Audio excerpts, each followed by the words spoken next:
Chapter 20. Das Ganu's problem solved by Kaka's maid-servant. In this chapter, Hemadpant describes how Das Ganu's problem was solved by Kakasaheb Dixit's maid-servant. Preliminary. Sai, the Lord, was originally formless. He assumed a form for the sake of bhaktas. With the help of the actress Maya, he played the part of the actor in the big drama of the universe. Let us remember and visualize Sri Sai. Let us go to Shirdi and see carefully the programs after the noon Arati. After the Arati ceremony was over, Sai used to come out of the masjid and standing on its edge distribute Udi to the devotees with very kind and loving looks. The bhaktas also got up with equal fervor, clasped his feet and standing and staring at him, enjoyed the shower of Udi. Baba passed handfuls of Udi into the palms of the devotees and marked their foreheads with Udi with his fingers. The love he bore for them in his heart was boundless. Then he addressed the bhaktas as follows. O Bhav, go to take your lunch. You Anna, go to your lodgings. You Bapu, enjoy your dishes. In this way, he accosted each and every devotee and sent them home. Even now, you can enjoy these sights if you bring into play your imagination. You can visualize and enjoy them. Now bringing Sai before our mental vision, let us meditate on him from his feet upwards to his face and prostrating before him humbly, lovingly and respectfully revert to the story of this chapter. Ishavasya Upanishad. Das Ganu once started to write a Marathi commentary on the Ishavasya Upanishad. Let us first give a brief idea of this Upanishad before proceeding further. It is called a Mantropanishad as it is embodied in the mantras of the Vedic Samhita. It constitutes the last or the 40th chapter of the Vajasaneyi Samhita Yajurveda and it is therefore called Vajasaneyi Samhitopanishad. Being embodied in Vedic Samhitas, this is regarded as superior to all other Upanishads which occur in the Brahmanas and Aranyakas, explanatory treatises on mantras and rituals. Not only this, other Upanishads are considered to be commentaries on the truths mentioned briefly in the Ishavasya Upanishad. For instance, the biggest of the Upanishads, the Brihadaranyaka Upanishad, is considered by Pandit Sattwalekar to be a running commentary on the Ishavasya Upanishad.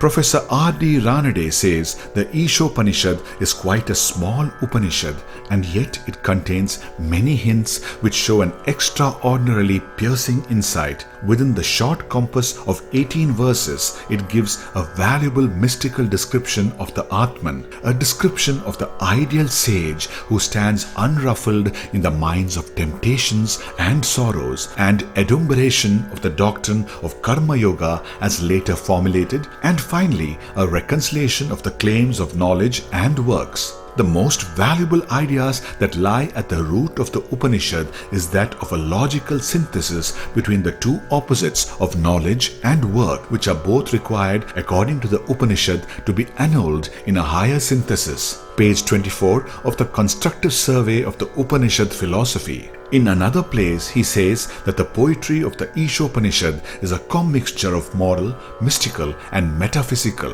From the brief description given about this Upanishad, anyone can see how difficult it is to translate this Upanishad in a vernacular language and brief out its exact meaning. Das Ganu translated it in Marathi OV meter, verse by verse, but as he did not comprehend the gist or essence of the Upanishad, he was not satisfied with his performance. He therefore consulted some learned men regarding his doubts and difficulties and discussed with them at great length. They did not solve them, nor did they give him any rational and satisfactory explanation. So Das Ganu was a little restless over this matter. Sadguru, only competent and qualified to explain. As we have seen, this Upanishad is the quintessence of the Vedas. It is the science of self-realization. It is the scythe or weapon which can rend asunder the bondage of life and death and make us free. Therefore, he thought that he who has himself attained self-realization can only give him the true or correct interpretation of the Upanishad. When nobody could satisfy Das Ganu, he resolved to consult Sai Baba about this. When he got an opportunity to go to Shirdi, he saw Sai Baba, prostrated himself before him and mentioned his difficulties about the Ishavasya Upanishad and requested him to give the correct solution. Sai Baba blessed him and said, "You need not be anxious. There is no difficulty about the matter. The maid-servant of Kaka, Kakasaheb Dixit, will solve your doubts at Villepale on your way home." The people who were present then and heard this thought that Baba was joking and said, "How could an illiterate maid-servant solve the difficulties of this nature?" But Das Ganu thought otherwise. He was sure that whatever Baba spoke must come true. Baba's word was the decree of the Brahma, Almighty. Kaka's maid-servant. On fully believing in Baba's words, he left Shirdi and came to Villepale, a suburb of Bombay, and stayed with Kakasaheb Dixit. There, the next day, when Das Ganu was enjoying his morning nap, some say when he was engaged in worship, he heard a poor girl singing a beautiful song in clear and melodious tones. The subject matter of the song was a crimson-colored sari. How nice it was, how fine was its embroidery, how beautiful were its ends and borders, etc. He liked the song so much that he came out and saw that it was being sung by a young girl, the sister of Namya, who was a servant of Kakasaheb. The girl was cleaning vessels and had only a torn rag on her person. On seeing her impoverished condition and her jovial temperament, Das Ganu felt pity for her, and when Rao Bahadur M.V. Pradhan next day gave him a pair of dhotars, he requested him to give a sari to the poor little girl also.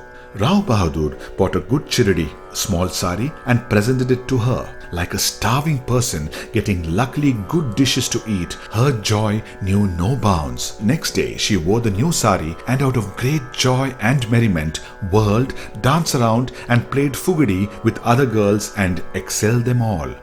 The day following, she kept the new sari in her box at home and came with the old and torn rags, but she looked as merry as she did the previous day. On seeing this, Das Ganu's pity was transferred into admiration. He thought that the girl, being poor, had to wear a torn rag, but now she had a new sari which she kept in reserve, and putting on the old rag, strutted herself, showing no trace of sorrow or dejection. Thus he realized that all our feelings of pain and pleasure depend upon the attitude of our mind. On thinking deeply over this incident, he realized that a man ought to enjoy whatever God has bestowed on him in the firm conviction that he besets everything from behind and before and on all sides, and then whatever is bestowed on him by God must be for his good. In this particular case, the impoverished condition of the poor girl, her torn rag, and the new sari, the donor, the dance, and the acceptance were all parts of the Lord and pervaded by him. Hence, Das Ganu got a practical demonstration of the lesson of the Upanishad, the lesson of contentment, with one's own lot in the belief that whatever happens is ordained by God and is ultimately good for us. Unique method of teaching.